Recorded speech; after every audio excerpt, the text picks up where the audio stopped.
An 18-year-old brother was trying to decide what he wanted to do after high school.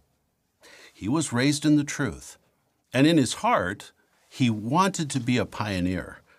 But he also had a scholarship to go to university and some other grants, and he had been accepted to attend. He had many questions. How was he going to support himself? And much pressure from his teachers and counselors to go to university. What decision would he make? Well, maybe many of you young ones who are listening to this talk right now are facing that same decision, or maybe you will be in a year or two. What path will you take? Well, now here's what we know. Jehovah wants you to have not just a good life, not just an average life. He wants you to have an awesome, wonderful life, both now during your youth, but really for your entire life. That's why the Bible says in Ecclesiastes chapter 11 and verse 9, "Rejoice, young man, while you are young, and let your heart be glad in the days of your youth."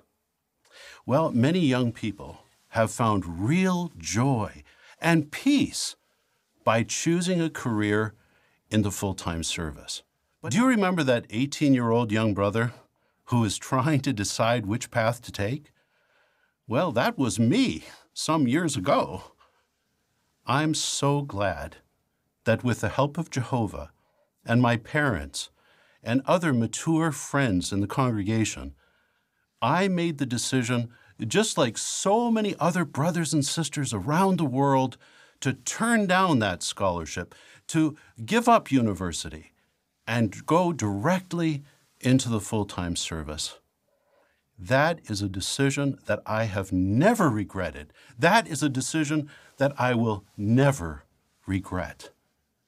Young people, Jehovah loves you. He wants you to have a wonderful, awesome life. Choose the path of full-time service if you can. You will never regret it. It will put you on a path that leads to joy and peace with our marvelous, wonderful God, Jehovah. Pulling both the podium and the film crew into his gravitational orbit, we've just been watching governing body member Mark Sanderson. He is delivering the theme, Young People, Choose a Path That Leads to Peace. And what we've just heard is yet more anti-higher education propaganda. And when he started his talk, by the way, I don't want to bang on about his appearance. I think fat shaming and all that sort of thing is really tedious and juvenile. But it must just be said, I think, that this is a religion that holds people accountable according to the Bible and the rules in the Bible. And you will find not a single verse in the Bible about not going to college or university or not getting the best education you can. But you will find a verse or verses in the Bible that denounce gluttony. And I actually quite enjoy Mark Sanderson as someone who has a bit of a double chin himself. If you have a double chin like me, just watch Mark Sanderson speaking for a while, and I promise you, you will feel better. But seriously, without wishing to go down that road of fat shaming, I just think every now and then it's worthwhile just pointing out the elephant in the room, especially when we're dealing with a cult leader with so much control over people's lives, who holds people accountable to his interpretation of the Bible. How can he get away with it? And not just him, obviously. There are others on the governing body with something of a gravitational pull. But when he started his talk with this illustration of the 18-year-old, I thought, I know exactly where this is going. And so what you've just seen is the first part of the talk and the end of the talk. So we've skipped straight to the end of the talk, even though there are other parts of the talk that I can and will talk about.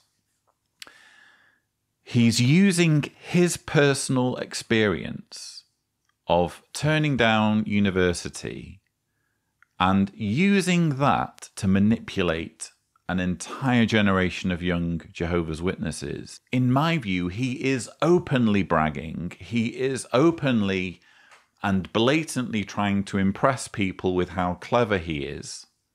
All he needed to say was an 18-year-old decides to turn down higher education. Instead, he had to let his audience know that he had a scholarship, he had grants, and he had an acceptance letter from a university, which is kind of a big deal. He wants his audience to know that because he wants his audience to be impressed with how clever he is. And then at the end of the talk, he talks about how he doesn't have any regrets. That is a decision that I have never regretted. That is a decision that I will never regret. He is by far the youngest governing body member. By my calculations, he'll be 57 this year. He has just skyrocketed up the hierarchical ladder to a point where he's not just a governing body member. If you watch a recent video of mine, the most powerful governing body member, or words to that effect, maybe Tibor can be gracious and give us the thumbnail. If you watch this video, you'll notice some very interesting testimony pointing to Mark Sanderson as having the most sway over the rest of the governing body members, to the point where he's steering the ship. He's deciding in what direction the organization should go. He's not just a cult leader, he's in some ways the cult leader, if he is the most influential governing body member, as I believe him to be, based on what I've been told. So, of course he doesn't regret turning down university. He has control over millions of people's lives, over their very minds. They're lavishing him with praise and with adulation. Why should he regret his decision? But just because he's had a favourable experience, just because he's hit the jackpot when it comes to being fast-tracked towards being a cult leader, doesn't mean that's going to be the experience of everyone who is listening in on this talk, particularly young people who he is pressuring into following his example. The truth is, higher education is incredibly useful and in some parts of the world essential when it comes to getting a well-paying job and being able to provide for yourself and for those you care about. So it's not just vanity, it's not just the bragging that irritates me. I am incensed that he is using his freakish example to manipulate an entire generation of Jehovah's Witnesses into making themselves poorer.